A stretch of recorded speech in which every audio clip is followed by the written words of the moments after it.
बच्चों, तो आज हम वैक एथिक्स एंड कल्चर का यूनिट 3 मस्तिष्क का प्रशिक्षण यानी कि माइंडफुलनेस के बारे में और काइंडनेस के बारे में जानेंगे। मस्तिष्क को सजगता यानी कि माइंडफुलनेस और दयालुता के अभ्यास के माध्यम से प्रशिक्षित करना नैतिक और सांस्कृतिक क्षेत्र में गहरा प्रभाव डालता है। सजगता यानी माइंडफुलनेस का अर्थ होता है क्षण के प्रति पूर्ण जागरूकता और बिना किसी पूर्वाग्रह के उपस्थित रहना, जबकि दयालुता होता है कि लविंग काइंडनेस नेचर जो होता है उसे हम दयालुता कहते हैं। माइंडफुलनेस में जो सांस्कृतिक जागरूकता है उसके अंतर्गत हम व्यक्ति को बिना मूल्यांकन के वर्तमान क्षण में जागरूक बनाते हैं। यह जागरूकता विभिन्न सांस्कृतिक पक्षों को समझने में मदद करती है, जिससे विविध दृष्टिकोण के प्रति गहरी समझ विकसित होती है। माइंडफुलनेस मतलब जब हम अपने माइंड को बिल्कुल काम, बिल्कुल शांति से किसी चीज़ के बारे में सोचते हैं तो हमें उसे अच्छे पक्षों को समझने में और उसकी गहराई को समझने में मदद मिलती है। पक्षपात और पूर्वाग्रह को कम करना माइंडफुलनेस के अंदर सजगता विचारों और भावनाओं को गैर आलोचनात्मक जागरूकता को प्रोत्साहित करती है, अतः स्वतः होने वाले निर्णयों को रोकती है, जिससे अधिक खुले विचार वाला बनता है। कोई भी व्यक्ति अधिक खुले विचार वाला बनता है और सांस्कृतिक पूर्वाग्रह से बचता है। नैतिक निर्णय लेना माइंडफुलनेस में जो आत्मचिंतन होता है उसकी क्षमता बढ़ती है, जिसके कारण हम नैतिक निर्णय बहुत बेहतर तरीके से ले सकते हैं। उसी तरह आती है सहानुभूति का विकास। सजगता स्वयं और दूसरों की भावनाओं को समझने में सहायता करती है, मतलब हम अपनी भावनाओं को और दूसरों की भावनाओं को बिल्कुल अच्छे तरीके से समझ सकते हैं, तो ये उसमें मदद करती है। प्रभावशीलता में कमी सजगता व्यक्ति के भावनात्मक रूप से शांति और विवेकपूर्ण उत्तर देने में मदद करती है। मतलब अगर हमारा माइंड बिल्कुल काम, बिल्कुल शांत है, तो हम किसी भी क्रिया के प्रति जो प्रतिक्रिया करते हैं वो बिल्कुल शांति रूप से और विवेकपूर्ण करते हैं, या किसी चीज़ को समझने में या किसी चीज़ को समझाने में भी बिल्कुल शांति का प्रयोग करते हैं। खुलेपन की भावना सजगता मन को खुले और ग्रहणशील बनाती है। मतलब हम जब हमारा मन बिल्कुल शांत होता है तो हम चीज़ों को ज़्यादा से ज़्यादा ग्रहण करते हैं। तनाव की कमी तनाव कम करने में ये सहायता करती है। जैसे अगर स्ट्रेस बहुत ज़्यादा हो गया तो लोग कहते हैं एक्सरसाइज करो या मेडिटेशन करो, जिससे माइंड शांत हो। माइंड अगर बिल्कुल शांत रहेगा तो तनाव भी कम होगा। इसी तरह आता है दयालुता में करुणा का विकास। लविंग काइंडनेस मेडिटेशन से आत्मा और दूसरों के प्रति करुणा विकसित होती है। यह नैतिक व्यवहार के प्रति नैतिक व्यवहार को प्रेरित करता है।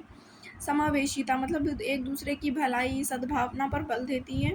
दयालुता जो होती है, काइंडनेस, इसके बारे में तो आप लोग जानते ही हैं, जो व्यक्ति की गरिमा, सांस्कृतिक वातावरण को बढ़ावा देती है। फिर संघर्ष का समाधान।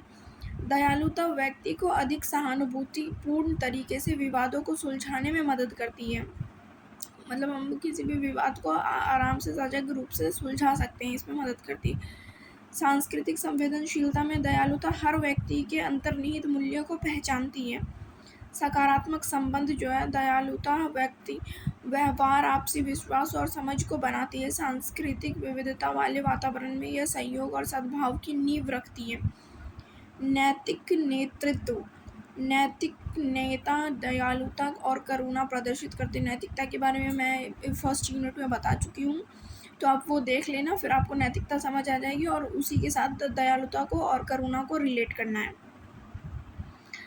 सहानुभूति आधारित संस्कृति दयालुता व्यक्तिगत संबंधों को आगे जाकर एक सामुदायिक संस्कृति का आकार देती है। अगर हमारे अंदर काइंडनेस नेचर है, दयालुता की भावना है, तो हम व्यक्तियों को या समूहों को या फिर किसी एक व्यक्ति को भी बिल्कुल अच्छी तरीके से समझते हैं, उनकी सामुदायिक व्यवहार को समझते हैं, संस्कृति को भी आकार देती है। ये तनावों को कम करती है, जिसमें सद्भावना समझ को बढ़ाती है, जिससे हम सांस्कृतिक तनाव या फिर लोगों के बीच की जो तनाव होती है उसको कम करती है। ये ध्यान यानी मेडिटेशन।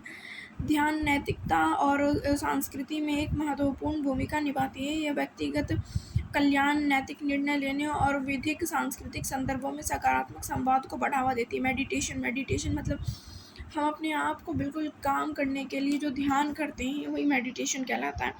इसका भी बहुत महत्वपूर्ण रोल होता है सजगता के विकास में। सजगता के विकास में मेडिटेशन अत्यधिक महत्वपूर्ण और संवेदनशील निर्णय लेने में सहायता करती है। नैतिक पहलू में कि ध्यान भावनाओं को नियंत्रित करने में मदद करती है। ध्यान भावना को नियंत्रित करने में मदद करती है ये। सांस्कृतिक भिन्नताओं और के बीच शांति और संयम के तरीके को सक्षम बनाती है। फिर आता है सहानुभूति का विकास।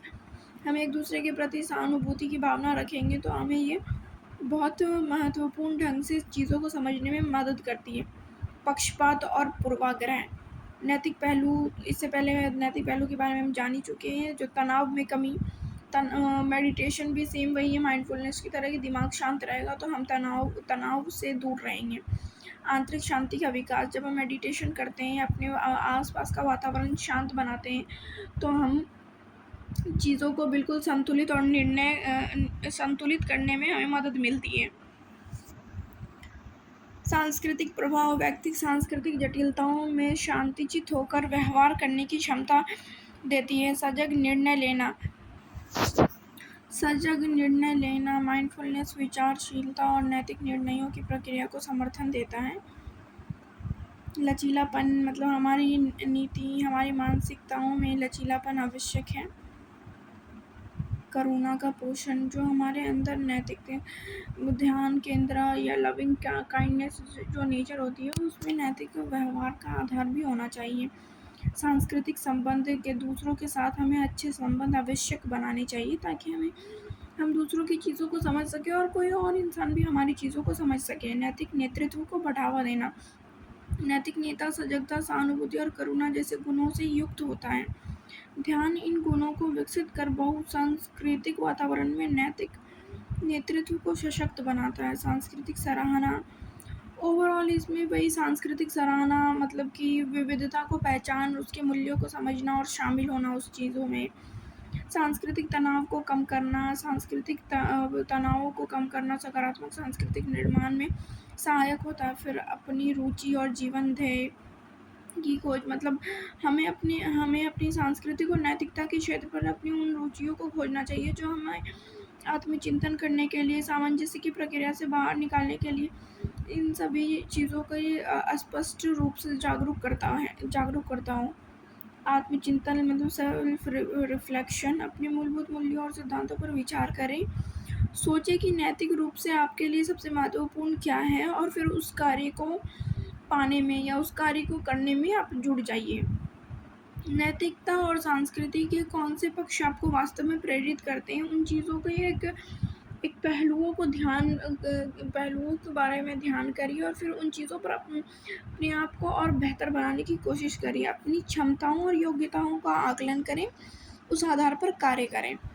शैक्षणिक खोज मतलब शिक्षा के आधार पर या शैक्षणिक विषयों के आधार पर जो नैतिकता के अंदर खोजें होती हैं उसी को शैक्षणिक खोज कहते हैं। इसमें कोर्स, कार्यक्रम ये सब भी शामिल है। अनुभवात्मक शिक्षा। ऐसी स्वयंसेवी कार्य में भाग ले जो आपके नैतिक मूल्यों से मेल खाती हो। आप कोई भी कार्य तब करने के लिए तत्पर रहिए जब वो आपकी सोच से, आपकी नैतिक मूल्यों से संबंधित हो और वो सही दिशा में हो। फिर नेटवर्क और मेंटरशिप मतलब कि लोगों से जुड़ करके उनके बात कर के एक दूसरे के बारे में जानना, उनसे संवाद स्थापित करना, ये सब है। सांस्कृतिक अनुभव मतलब अलग अलग संस्कृतियों के बारे में जानना, उनकी भाषाओं को जानना, उसके आयोजनों को जानना, वही सांस्कृतिक अनुभव कहलाता है। व्यावसायिक संगठन। व्यवसाय के आधार पर बहुत तरह के लोगों से मिलना, अलग अलग तरह के लोगों की मानसिकताओं को जानना, कार्यशीलता में भाग लेना।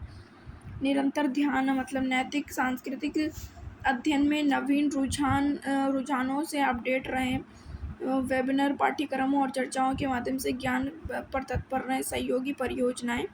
समान रुचि वालों के साथ परियोजनाओं में भाग लें। जो आपके साथ समान रुचि रखते हैं उनके साथ कार्य करें।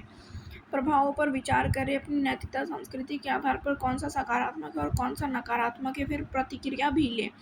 आपने जो काम किया है जो भी वर्क आप कर रहे हैं उस पर प्रतिक्रिया ले। वो फीडबैक के आधार पर वो नेगेटिव या पॉजिटिव कुछ भी हो सकती है, किंतु आप ले पॉजिटिव है तो आप उसको देख कर के आपको मोटिवेशन मिलेगा, और नेगेटिव है तो आपको वो चीज़ें सुधारने का मौका मिलेगा।